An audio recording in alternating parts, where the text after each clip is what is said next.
மட்டுமே படித்த என்னுடைய தந்தைக்கு கிடைக்கல. தம்பி, நீ மட்டும் படிச்சுட்டேன்னா உன்கிட்ட இருந்து எது போனாலும் இந்த கல்வி மட்டும் போகாதுப்பா. எங்களுக்கு தான் வாய்ப்பு வசதி இல்லை, படிடா படிடான்னு சொல்லிக்கிட்டே இருப்போம்.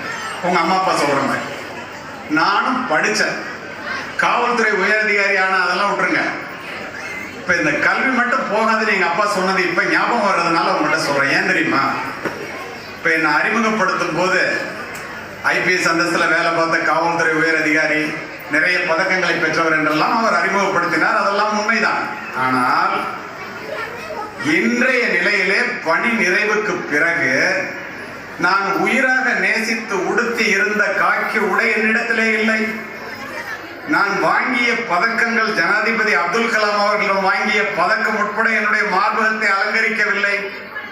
ஆனால் மாணவர்களே, மாணவிகளே, பெற்றோர்களே, ஒன்றை தெரிந்து கொள்ளுங்கள். என் தந்தை சொன்னதை போல நான் படித்த கல்வி மட்டும் என்னிடத்திலேயே இருக்கின்ற காரணத்தினால் இன்று உங்கள் முன் உரையாடி கொண்டிருக்கின்றன. இல்லைன்னா சுந்தரநாதன் என்னை எதிர்ப்பு